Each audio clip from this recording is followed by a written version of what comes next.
This is the Good Neighbor Podcast, the place where local businesses and neighbors come together. Here's your host, Jeremy Wolf.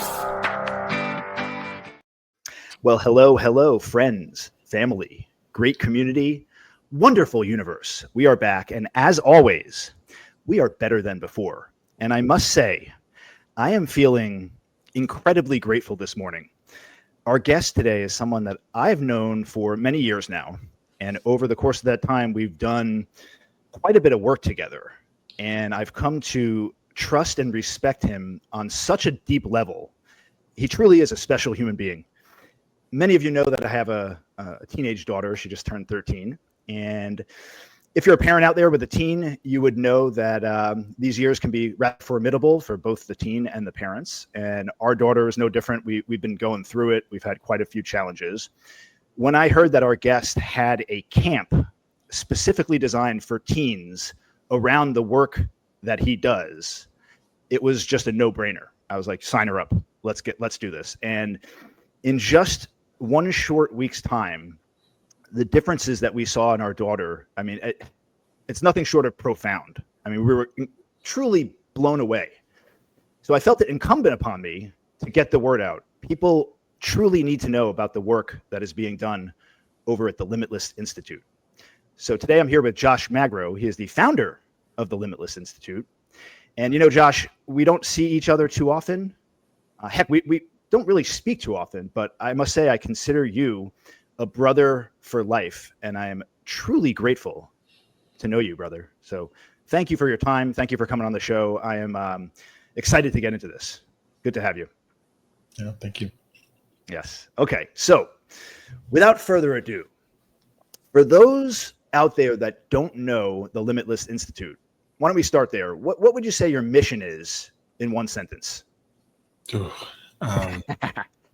let me back up a little bit. So I'm one of the co-founders of the Limitless Institute. There's four of us that run it. So Denise McCarty, Alicia Carrasco, my wife, Michelle Magro, and myself.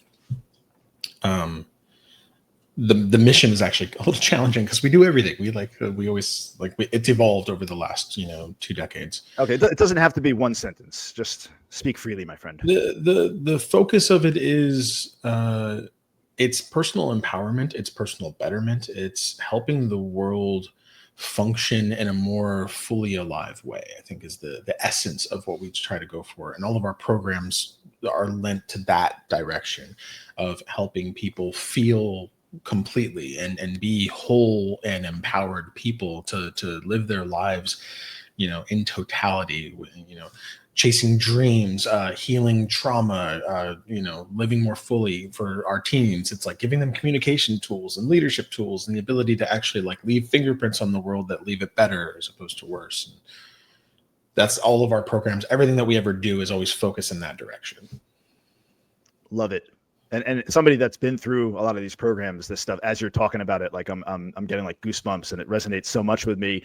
But for those out there that aren't familiar like I am, can you walk through a little bit about the different types of programs? I mentioned the camp. What are some of the other things? I know I've gone through the P3 program. You do a bunch of different things over there. Can you kind of walk us through the different types of programs that you have? Certainly.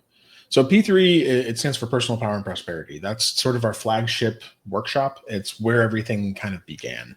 That workshop has been running for about 25 years now.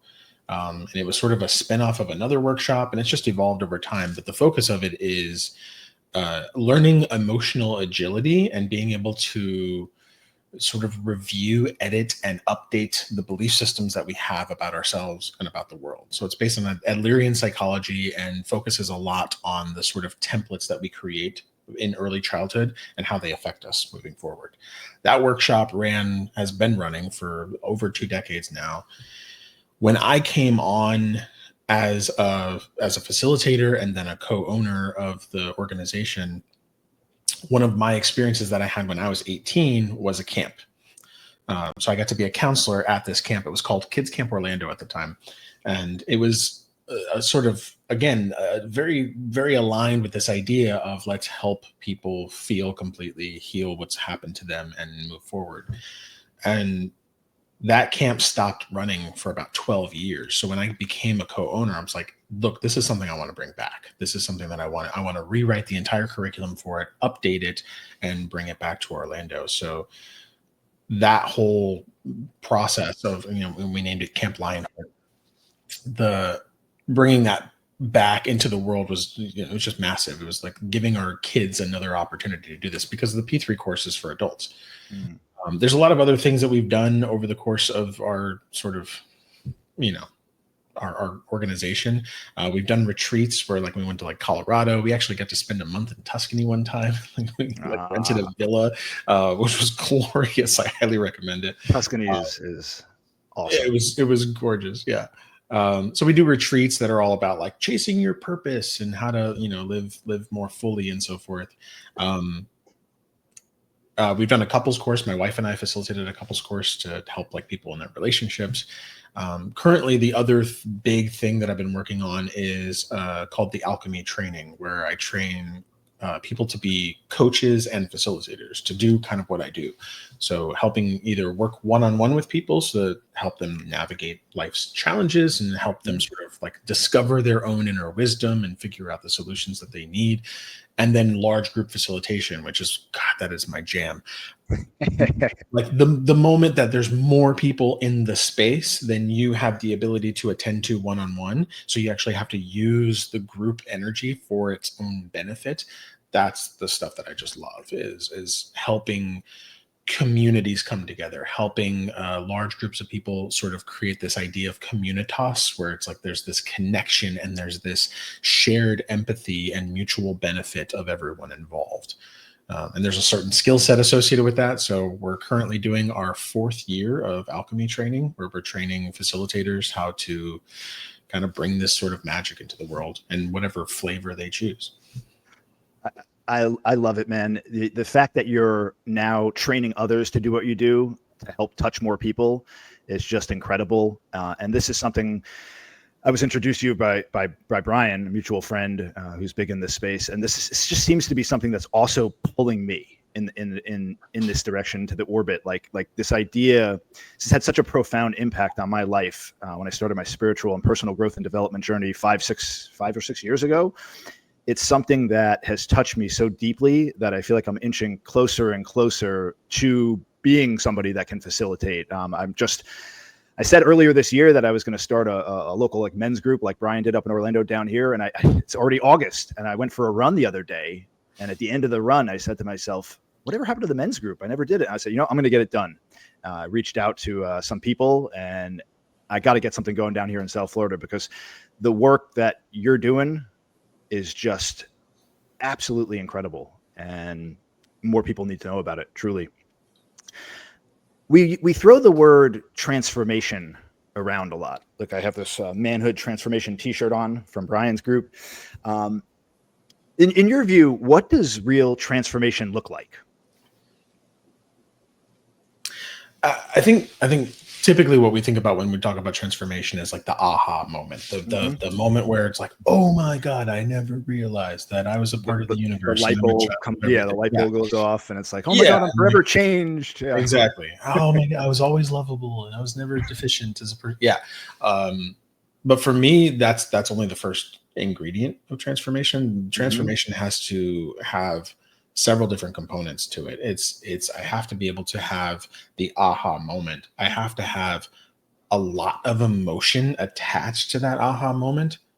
Like there has to be a lot of fuel for the change, because typically when we have the things that we struggle with, old belief systems, limitations, things of that nature, there's a lot of negative emotion, well, like negative, but like there's pain, there's suffering, there's hurt, there's trauma, there's shame attached to it.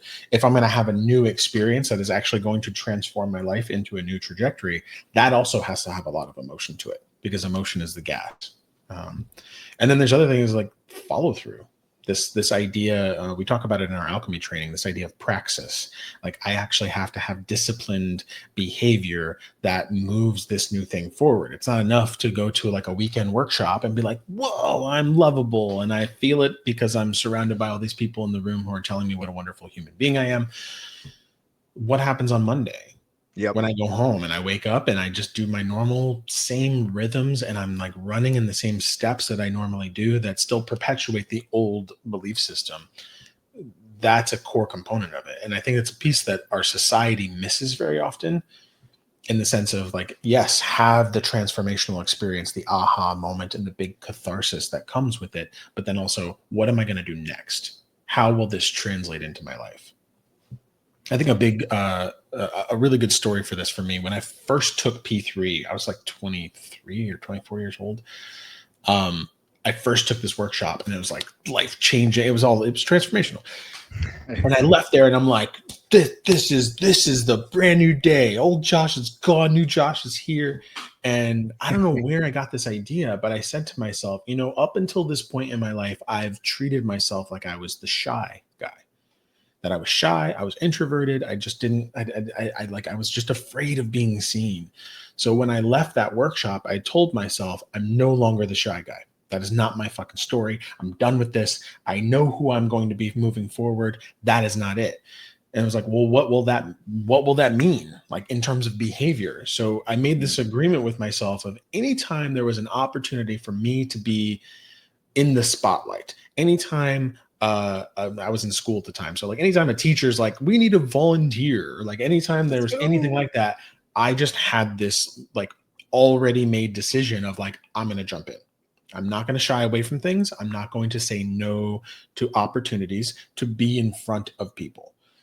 And then slowly, like I think it was like a month later, I'm in like a counseling class and it's like the first day and they're like, we need a volunteer to be processed in front of the room, like a nightmare for anyone who has any sort of like public speaking fear, right? And I was like, no, come and have a therapy session in front of 50 people. And I was just like, yep, that's me. I'll do that.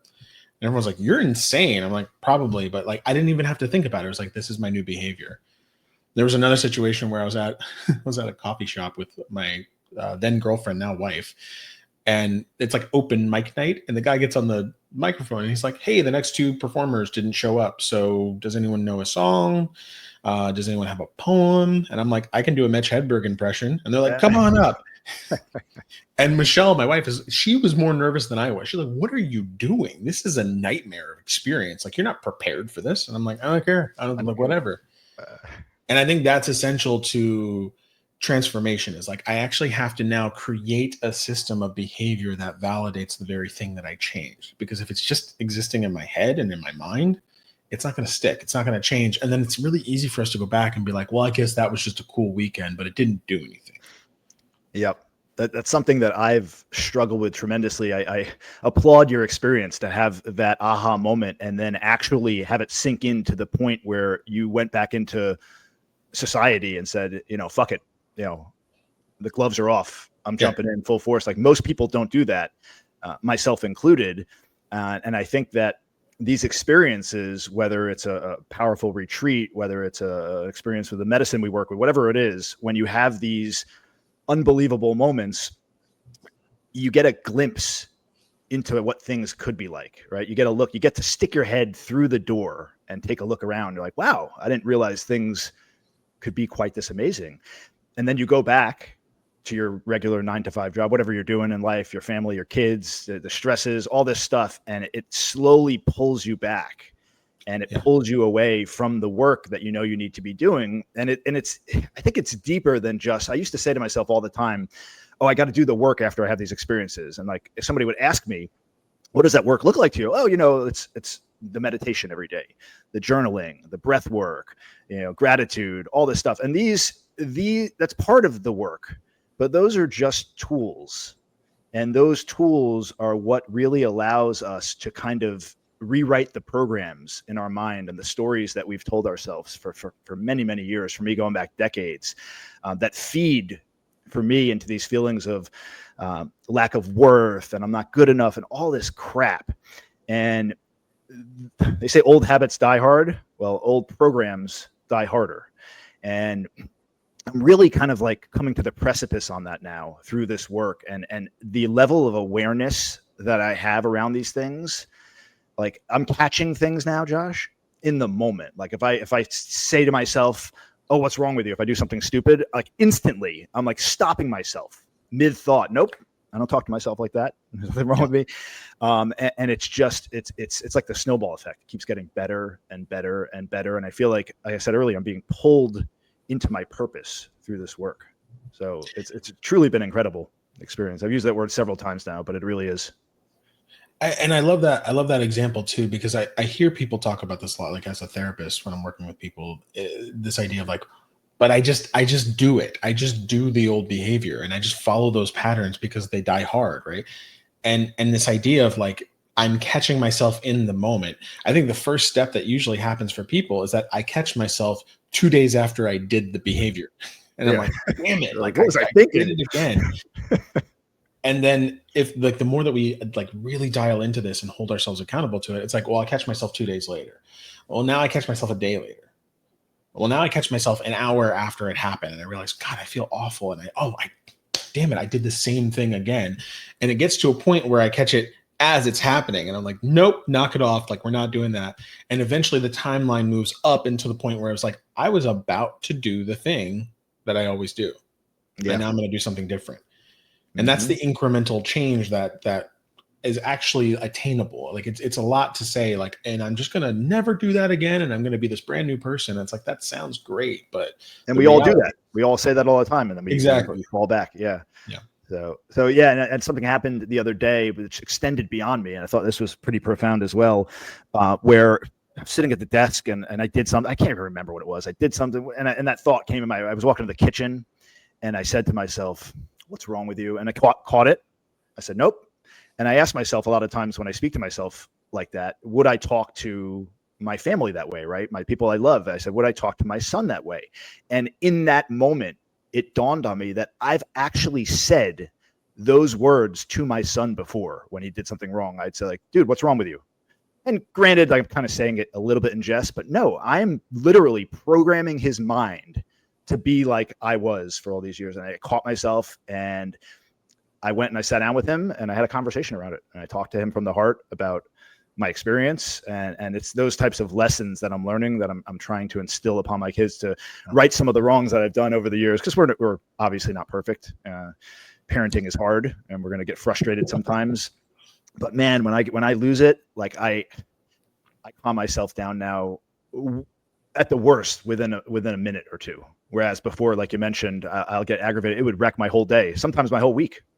I'd be a disaster over some stupid nonsense that happened. No more, brother. That's beautiful.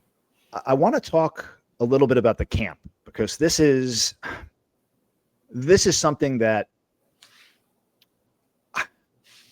I knew deep down inside when we decided to send my daughter there that this was going to be great for her. But part of me was also thinking, what if she doesn't like it? Because I know it's not all fun and games. There's a lot of work that you do at the camp with these teens. And I said, no, have faith. I know Josh, I know this is going to be the best thing for her. And I told everybody that. And it was like in the past, I used to, if I told somebody about the camp, I would say, yeah, it's going to be great. But, if it's not, we'll do this. And I found myself not saying that. There was no caveat. It was like, this is going to be the best thing for her. I know it. This is how it is. And she got there and there was some resistance. After the first day, she communicated back with me. She wasn't thrilled initially. But man, some of the text messages that I got from her along the way, some of the feedback that I heard was just like my wife, when I didn't get to go pick her up, but my wife came to pick her up. She said that some of the campers shared their experience. And I was told that Emma kind of shared the experience that she had. She was one of the first ones to kind of raise her hand up and talk about the experience she had. And just to see that kind of, it's almost like she found herself, right? She had gotten away from herself. And in just one short week, she found herself. That being said, what we just talked about, right? 1 week doesn't cure all. It's a lifelong journey. What are some of the things that I can do as a parent now, having gone through that experience, to work with her, walking away from that experience where I'm not like micromanager. I'm letting her figure it out herself, but I'm there to kind of guide her further down this path because I don't want to overwhelm her, right? That's how we ruin things. Kids have a great experience and then you put too much pressure on them and then they burn out. They don't want to do it anymore. So I'm cognizant of that. but I'm so excited for her, right? It's like, how do I walk that line? That's a really good question. My initial feeling with things like this is that it has to be led by the kid. And that's kind of like our energy at camp as well, is very much about autonomy and agency. Like, you are the leader of your life. You get to take ownership and authorship of your process. So we can offer things, and you also have the right to say, no, I don't want to do this exercise, or I don't want to process this emotion, or whatever the case may be. So when kids go home, the best thing we can be doing to sort of nurture that same process along is, are you willing to tell me like what you got out of this experience? And then whatever she's able to say, like, well, you know, it was really amazing to feel like I could actually like share my ideas, and my ideas were welcomed by those around me. And it's like, is there any place where I'm not doing that lately? As a parent, is there any place where I might be contributing to this idea of like that your ideas aren't welcome? You know, is that okay that you call me out on that? I would really like to know where I might be doing that, and where I might be like stopping that process. Or, you know, what sort of ideas have you not shared lately? You know, just to like grab that thread and pull it a little bit further and see if she's willing to go with you. So she starts the energy, she starts the process, she starts the conversation of like, yeah, this is something I got from camp, or this is a big change that I'm noticing that I really liked. And it's like, great, how can we nurture that? How can I keep going with that in a way that doesn't feel overwhelming, but also make sure that I keep this alive in your life? And like, what changes would you like to make? How would you like the next year of your life to look different? Good stuff. Yeah. I've noticed that with her, when I truly engage her, like I forget, as parents, we forget that our kids are like independent agents. We think like they should just do what we say. You know, they have a hard time listening to us. And what I've found is, if I can get in there and ask some really good questions, and really show interest in what she's doing in her life, she tends to open up. So that's been really useful for me, rather than just telling her things. Because you could tell somebody all you want, but you know, if they're not listening, it doesn't do much good. Well, and this is I think the flaw of most human communication. It's very true with teenagers, especially because, I mean, this is the reason why we work with 13 to 17 is that's around the time that the prefrontal cortex starts getting developed, and you're like, I don't have to listen to you. You're not the boss of me. Like, all that autonomy starts bubbling up. So it's those moments where we want to nurture that. Like, okay, you're becoming your own person. You're making your own decisions. Let's see if we can help you make really good decisions, and ones that align with who you are. But the biggest issue with communication in human beings, I think, if I had to boil everything down of conflict resolution and ways in which we talk to each other, it all boils down to, when there is an emotion present in a conversation, we need two sort of things or steps. And the first one is, we need to be emotionally attended to. I need to be empathized with. I need to be validated for what I'm feeling. I need to be acknowledged and given enough space to be able to feel all the layers of what that emotional experience is. And then I need, second, accurate information, problem solving, like the logical stuff. And I need them in that order. And so often what we do, I think, is we try to do the like accurate information, problem solving, the logical talk, and we skip over the emotional piece. And people can't hear that when there's emotion present, because emotions are not logical. They're deeply irrational, but they feel real. They feel like our entire experience. And like the metaphor I like to use for this is like, if you go into a kid's like if a kid like wakes up, they're crying, they're like, I can't go to sleep, and like you go into their bedroom and you're like, what's going on, sweetie? Like, there's monsters under the bed, and I'm pretty sure there's one in the closet, and we need to turn the lights on. And it's like, accurate information is, hey bud, monsters don't exist. And by the way, if they did, you think light is going to stop them? We are screwed if monsters exist. You think I don't have any weapons in the house? What are we going to do? We're screwed. Accurate information. It's like, hey, this doesn't exist. You're being ridiculous. Go to sleep. And what's the likelihood of that kid just like, oh, thanks, Dad. Appreciate it. I see the error of my ways. Flick, you know. But we have to attend to the emotion. It's like, look, you're scared. I know this is like the first week that you're sleeping in your own bed and it's hard to get used to, and it's dark and it's scary, and the house has a lot of sounds. You know what? I'm going to check under the bed. Let's check with me. Okay. Let's look in the bed. Let's look in the closet. You know what? I'm going to keep a nightlight on. And I just want you to know also, like, I would never let anything happen to you. Like, I lock the doors. I make sure that our house is safe. I'm never going to let anything happen to it. It's okay to be scared. It makes perfect sense. Sometimes I can't even get to sleep and I'm an adult. It's just like bonding with them, connecting with that emotional experience. Yep. Yeah. It's almost like you're diffusing the emotional charge and building trust with, that was such a great analogy. I love that. You're so good at communicating, Josh. See, this is why you're so good at what you do. I got my job. You got yours, you know? Well, look, I'm supposed to be communicating with people. I should be killer communicator. One of the things that I've come to learn as I get older, I've come to realize that many of the beliefs that I've held for my whole life are not accurate.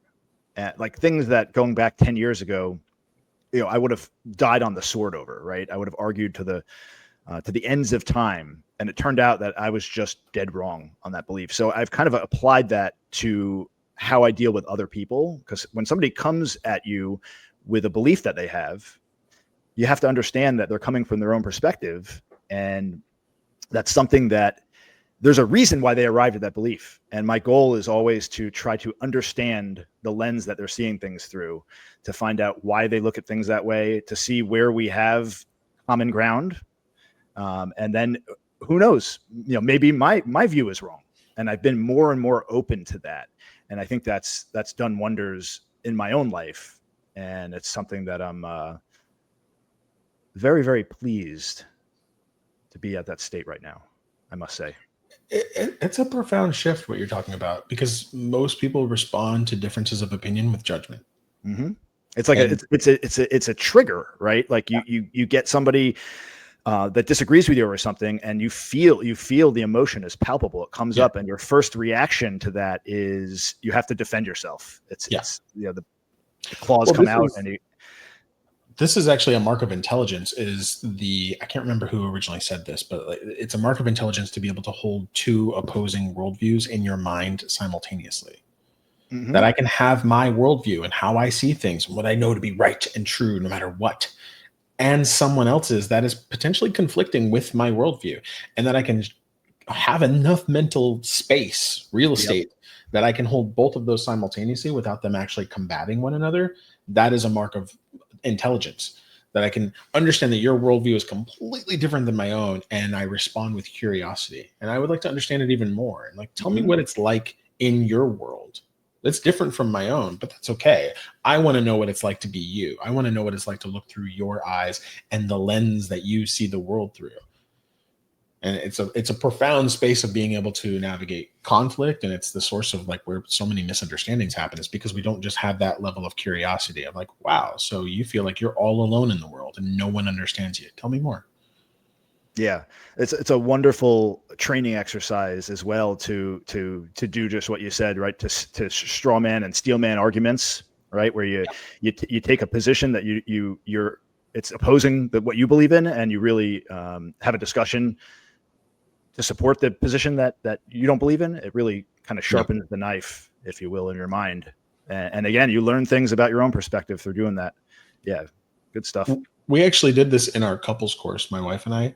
It was one of the exercises we included, and we originally weren't going to, but we were having an argument in front of our two co-owners, Denise and Ellie. Were at their house, and we're having this argument. And as we're going through our triggers, and I'm feeling all this kind of stuff, and we're navigating it, eventually our conversation shifts to where we were both arguing for the other person's position.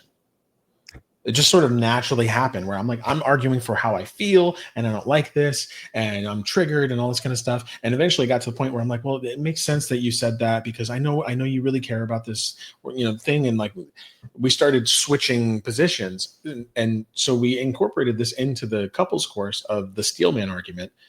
And what it's like, we basically set up the whole thing where it's pick a really big topic that you feel a lot of trigger around in your relationship. And then we flipped it, and we were now argue for your partner's side of it.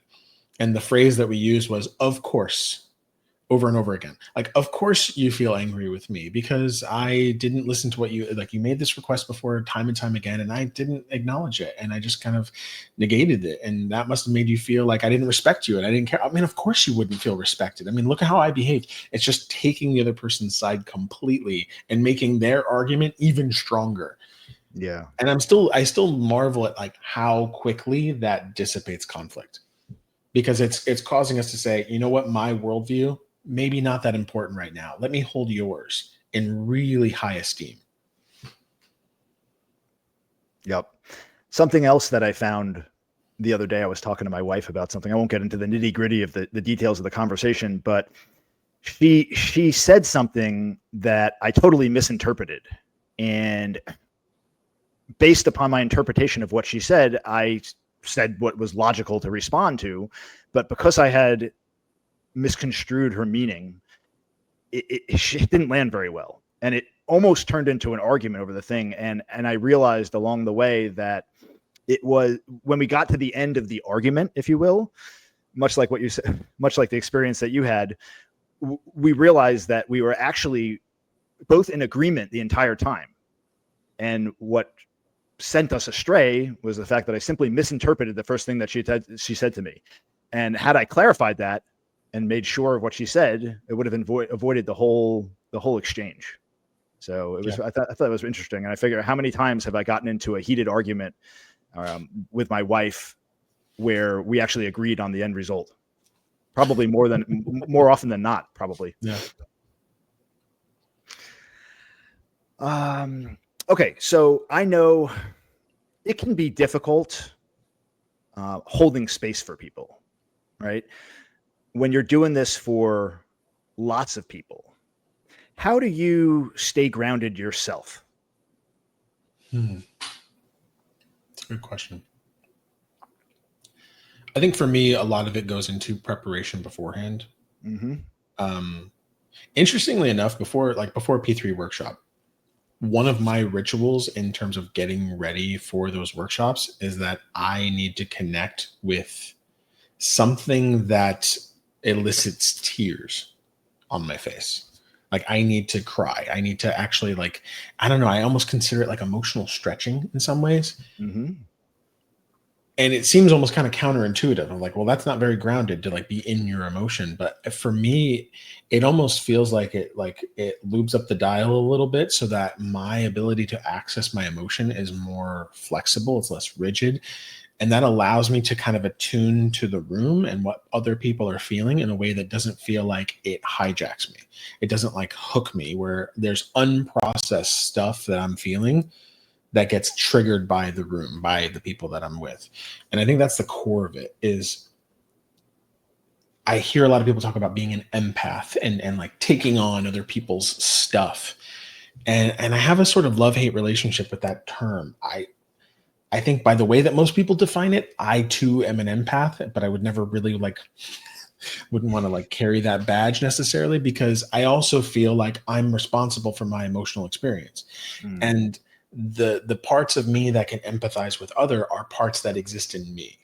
Like, if you started expressing anger or frustration or sadness right now, and I felt that, that's a reaction that's happening in me. It's not like I'm feeling your emotion. I'm feeling a response to it. So either if you're feeling sadness and I start feeling sad, you're reminding me of grief that I have. You're reminding me of the sadness that I possess within me. If you get angry and I start feeling angry, then that's also mine. If you get angry and I react by feeling like you're not allowed to yell at me, it's like, well, that's an old trigger of mine. Then like, well, my dad used to yell, so I need to defend myself, or I feel like I'm in danger or something like that. But all of those reactions, all of those responses are mine. So for me, it's about having this mindset of what is my shit? What is your shit? Like, when we go to the grocery store and you put all your shit on the conveyor belt and you like slap that bar judgmentally down, and you like kind of like look at the person behind you, like, this is my shit. That is your shit. That bar is a pillar of society that holds everything together, because like, if you think about the way that we go about emotional process, sometimes we don't have that. We don't have that separation of what's mine and what is yours. And if we commingled it all, you know what? I'll get your groceries too. I don't know. What are you getting? Milk? Half and half? Throw it in. It's fine. You'll Sure, get why me not? next time, whatever, it starts to get a bit like blurred and enmeshed, as opposed to, okay, I can feel that you're feeling something. And I'm sensing something inside of me is waking up. And if I could be attentive to that, if I can really tune into that, it doesn't feel like something that is hijacking me. It doesn't feel like something that's getting in the way. It just becomes another part of my work. And so often I find, like, my wife will say, like, I come home from my one-on-one sessions, especially if I'm working with couples, I'll come home and I'll talk to her and I'll be like, babe, I need to apologize to you for something I did 7 years ago. Because I saw it play out in a couple in front of me, and I heard that. I'm like, oh my God, I used to say that, and I used to do that. And like, I have this new awareness, like it woke something up in me, and then I need to process it. I think that is the primary skill of every facilitator, is that your own work has to be up to date. We don't have to be enlightened. That's ridiculous. But I have to be up to date. I don't need to have a lot of past stuff that I'm still towing behind me, because inevitably it's going to get triggered by the people I'm working with. Have you ever doubted the work? And if so, what brought you back? Oh, I doubt it all the time. I was in the alchemy training this past weekend, and I think it was on the second day. I was like, I'm sitting here right now wondering if this isn't all bullshit. I have two sort of responses to that. One is, I think part of that is a part of the imposter syndrome, which is like, there's a study called the Dunning-Kruger effect, which shows like the difference between like confidence and competency.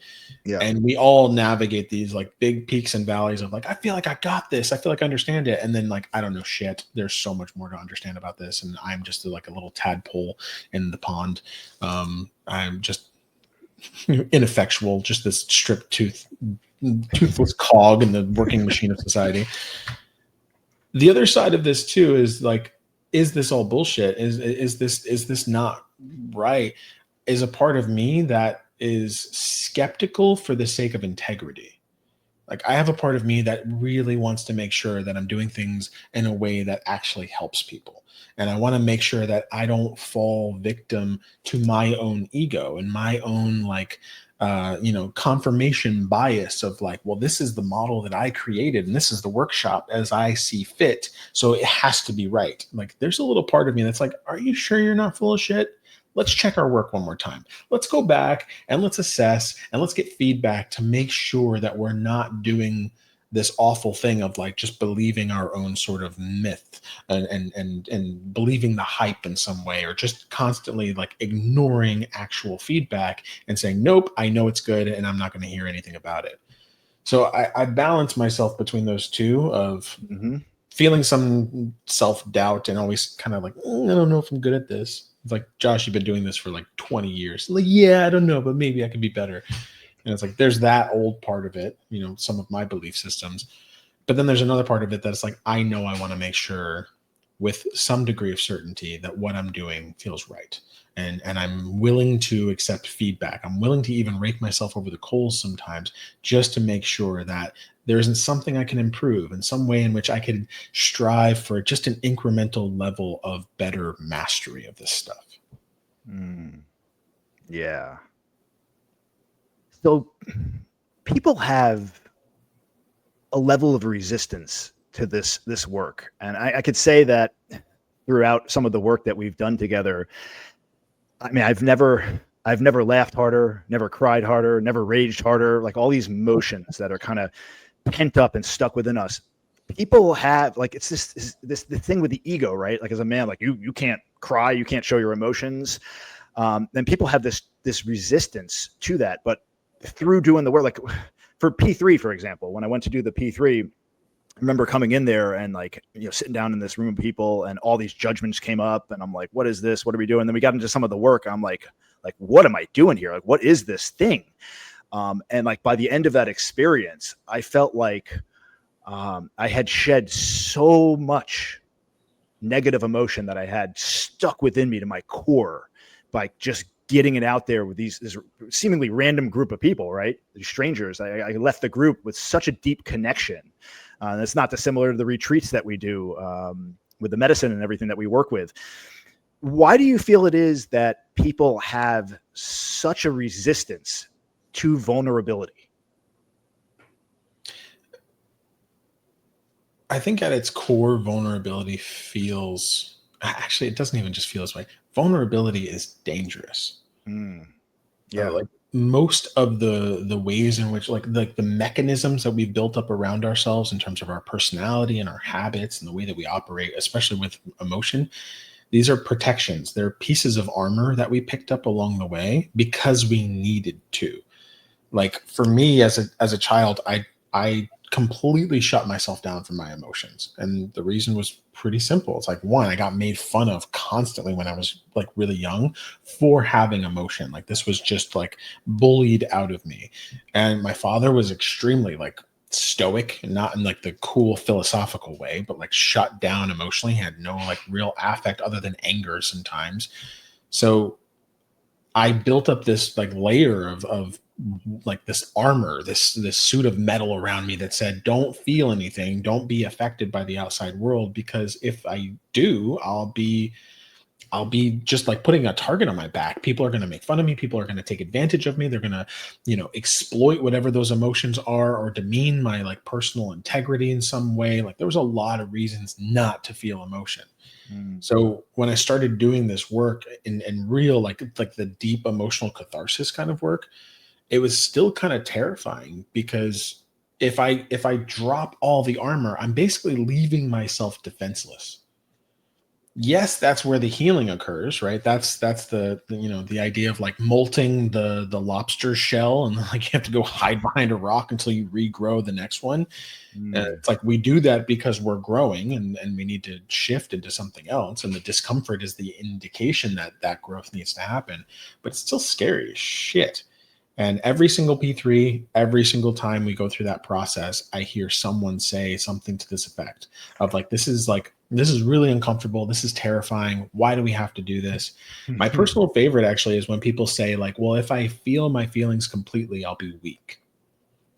And I always like to check this out every time this happens in one of the workshops. When someone says this, because this is like a limiting belief. It's something that says, this is an invisible rule I have to play by in order to be safe in the world. If I feel my emotions completely, I'll be weak. I usually check in with the room. And when we do the P3 workshops, sometimes there's like 90 people in the room. And I'll say, how many people, raise your hand, how many people feel that same thing? That if you express your emotions completely, that would be some form of weakness. Almost every hand goes up. And then I'll usually, because by this point in the workshop, someone would have been vulnerable, right? So I'll say, so when Jan was expressing her feelings, how many of us thought Jan is being really weak right now? Not a single hand. Yep. Nobody. And I was like, why not? It's amazing what we attribute to others in their mind. Why the incongruence? Like, if I'm going to be weak, why wasn't she? And it's like, well, that was courageous. And it's like, why is she allowed to do that and not you? And it's like, well, it's courageous because it's brave, because it's actually saying there's a danger in this and I'm going to do it anyways. And we actually admire it. So finding these incongruencies is part of the breaking down the resistance of this idea of like, oh, I'm not super congruent on this idea. I think if other people were to do it, it'd be really amazing. And I really want that for them. And there's some part of my soul that just yearns for the integration of an emotional person. But for me, it feels terrifying. And I think there's wisdom in that sense that like every single time we stretch, every single time we open ourselves up and we get vulnerable and we try to be more authentic, some better version of ourselves, we shed that skin over and over and over again, it's going to feel uncomfortable. Yep. I have not seen a version of this that's just licked on by kittens. It's not delightful. It's not enjoyable. It sucks every time. I've been doing this for a long time. It still sucks. It still feels like, okay, I'm going to say the thing that feels real, and I hope nobody stones me to death about it, And the fact that it sucks is the sign that it's useful and the work you're doing is meaningful. And that's truly where the magic resides, is when you let go of expectation, you open up, you become vulnerable, you become authentic, and that is what resonates with people. Recently, I went to a guitar workshop in Nashville. I've been playing the guitar off and on for my whole life, and I've always had a hard time playing in front of people, and God forbid I had to actually sing in front of an audience. And during that workshop, I went up on stage and, in front of 60 people or so, plugged in and sang a song from the heart. And it was so moving and so powerful. And it's something that, looking back just a couple of years ago, I would have never even thought I would have the courage to get up and do. And it's something that I'd been missing for so long.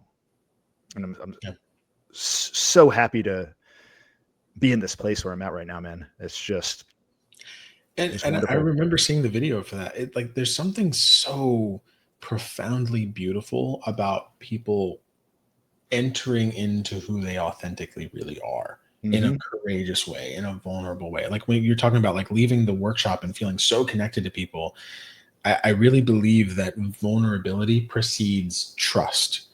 That when we get vulnerable and we take the risk of showing up completely, that builds trust in others. We're like, wow, you're willing to drop the sword and drop the shield. Maybe I can too. And people bond together in moments like that in a way that is unlike anything. Like what you were saying earlier, it's like we haven't had a whole lot of experiences together, but I would die for you. Yep. And there's this profound sense of no, we've emotionally gone to war together. We know the depths of our souls, and there's just nothing that will ever eradicate that.